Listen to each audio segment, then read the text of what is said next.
Ampifaliana no anolorana ny fiarabana sy ny firarian-tsoa antsika rehetra amin'izao fotoana andraisantsika ny fampaherezana izao. Hanatanteraka izany isika koa andeha hivavaka.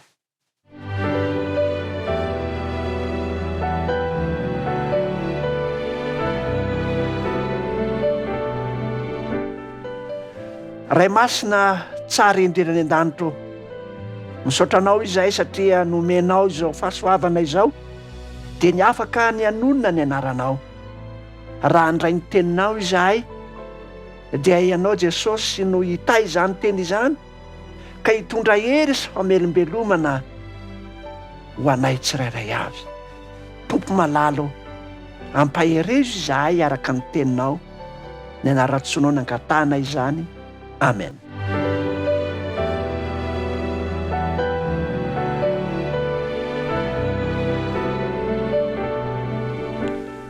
Ao anatin'izao fandarana hifampaherezantsika izao dia ny bokin'ny Jaona 4:12 no andraisantsika fampaherezana.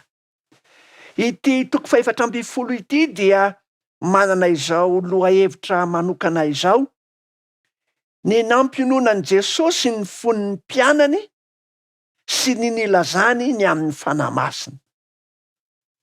Misy fampiononana nentin'i Kristy, koa raha marina tamin'ny mpianatra izany fampiononana izany, dia mbola marina ho antsika tsirairay avy ihany koa ankehitriny. Andeha hovakintsika izany fampiononana avy amin'ny tenin'Andriamanitra izany. Filazantsara ny Jaona 4:12 ny 1 ka hatramin'ny 7 no vakintsika. Aza malahelo ny fonareo, minoa an'Andriamanitra ary minoa ahy koa. Ao an-trano raiky misy fitoerana maro. Raha tsy izany, dia efa nilaza taminareo aho fa andeha hamboatra fitoerana ho anareo aho. Ary raha andeha hamboatra fitoerana ho anareo aho, dia ho avy indray ka handray anareo any amiko, ka izay toerako no hitoeranareo koa. Teny fikasana mamy no sady mari-potitra loatra ity voalaza eto ity, satria ilay andrinan'ny fiadanana, lay magaga, lay rainy mandrakizay, dia Jesosy Kristy no nanonona izany tamin'ireo mpianany. Ary tsy hoe ho an'ireo mpianany ihany, fa ho antsika manontolo ihany koa, dia mbola ho antsika izany. Ny teny voalohany indrindra zay anomboan'i Kristy ny fampaherezana dia ilay teny hoe aza. Ny teny hoe aza dia fandrarana. Kristy irery no afaka mandrara ny asan'ny Satana. Kristy irery no afaka mandrava ny asan'ny devoly. Kristy irery no afaka manakana ny aizina te handrakotra ny fiainantsika. Kristy no manana ny hery manokana mandrava izany zavatra napetraky ny fisarahana izany. Rehefa tao amin'ny efitrano ambony, avy navitan'ny fandraisan'ny fanasan'ny tompo ireto mpianatra atao anatin'izany fampopavahana izany, dia mbola mitoy ihany ny fampaherezana nataony ho an'ireto mpianatra ireto. Aza malahelo ny fonareo. Aza malahelo. Ny 7 indrindra dia mbola miverina io teny hoe aza malahelo.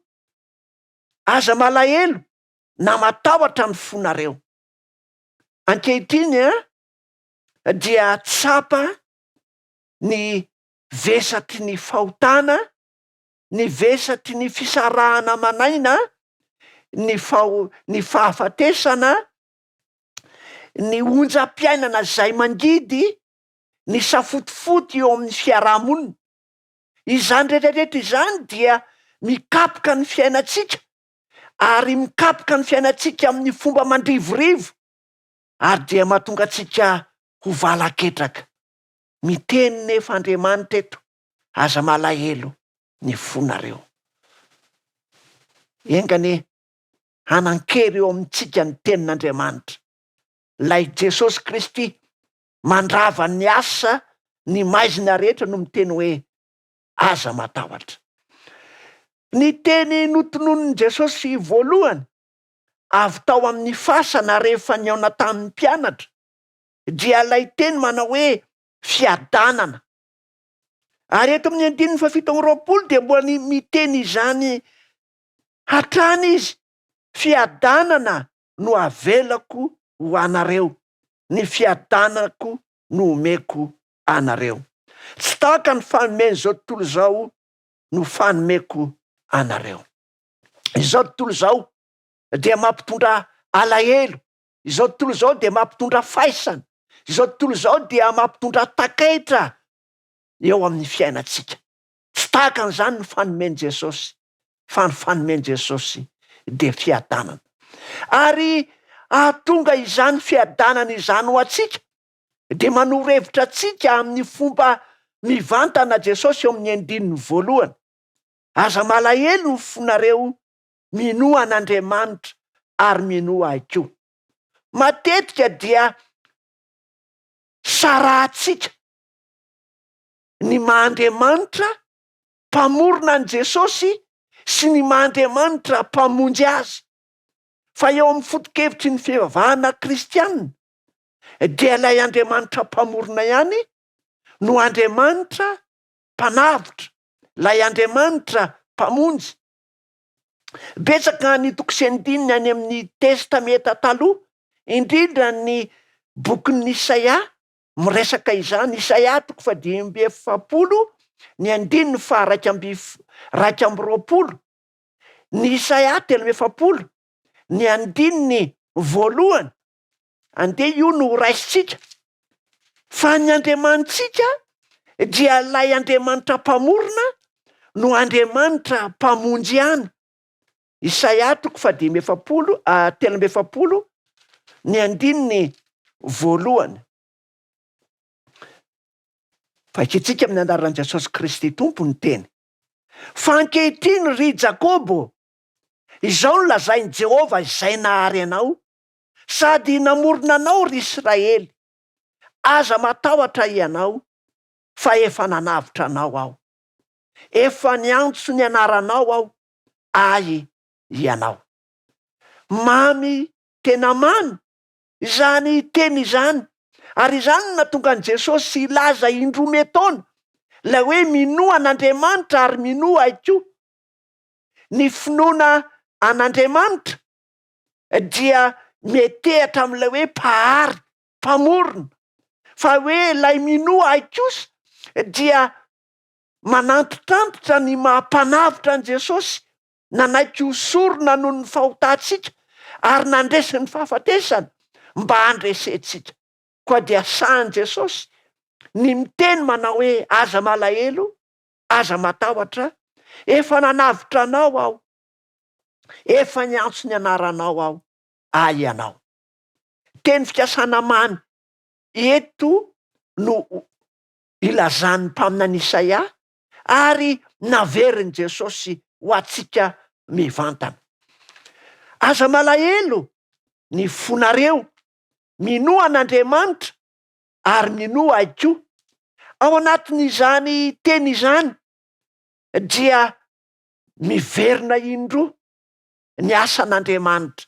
Asaon'Andriamanitra manatevina ny finoana azy isika, fa amin'ny fanatevenantsika ny finoana an'Andriamanitra dia tonga ao amin'ny fandresena isika ary voafafa izany alahelo sy sento apetraky ny fahotana sy ny fahafatesana izany. Zavadroloko no mahatonga an'ilay hoe alahelo ho afaka. Zao no ambaran' Jesosy eo amin'ny 2 amin'ilay Jaona 4:20 ity. Nahoana no tokony ala ny alahelo rehefa misy ny finoana? Hoy ny 2, ao an-trano raiky misy fitoerana maro. Raha tsy izany dia efa laza taminareo aho fa andeha amboatra fitoerana ho anareo aho.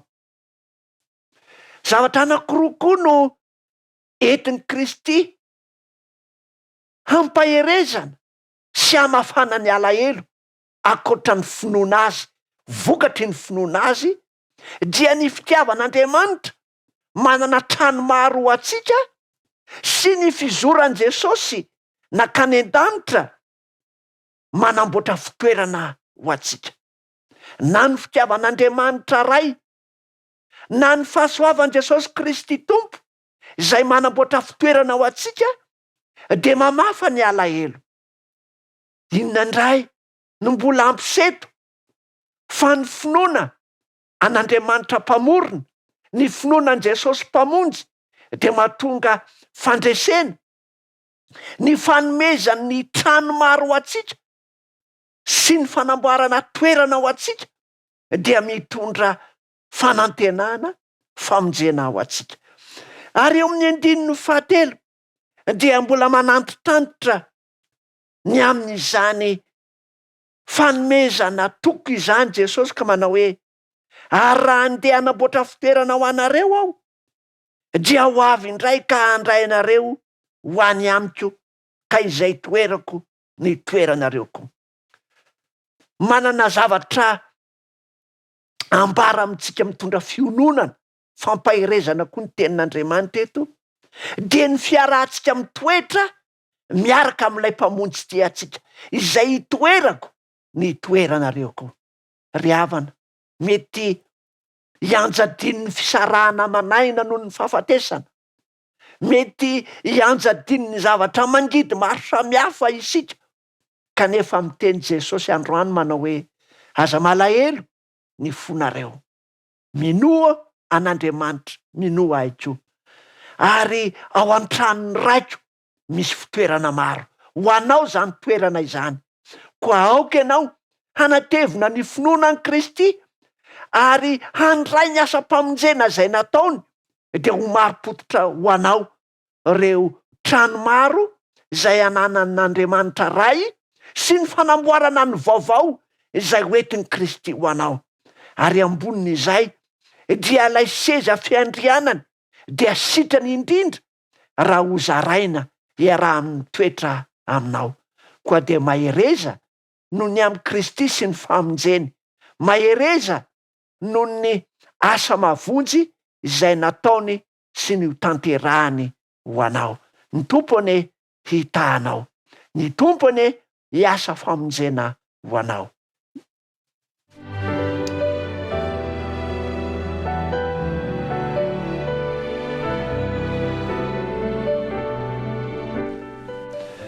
Andriamanitra tsara indrindra ny an-danitra, endre ny fifalianay fa tsy Andriamanitra mpamorona fotsiny ho anay ianao, fa Andriamanitra mpanavitra anay, Andriamanitra mpamonjy anay. Ary tsy mpamonjy anay amin'izao fiainana izao fotsiny, fa mpamonjy ho anay ho any amin'ny fiainana mandrakizay, ho any amin'ilay lanitra vaovao sy ny tany vaovao izay omenao ireo olonao. Koa ankehitriny Tompo malalo dia mangataka aminao izahay, ampitoero aminay ny finoananao, ampitoero aminay ny fanahinao mba azahoanay mandray zany lova fiainana mandrakizay omenao anay izany. Tompo tsara indrindra ny an-danitra, raha vao ny asan'ny devoly eo amin'ny fiainanay, ary ao ka ianao no anjaka ty anatinay.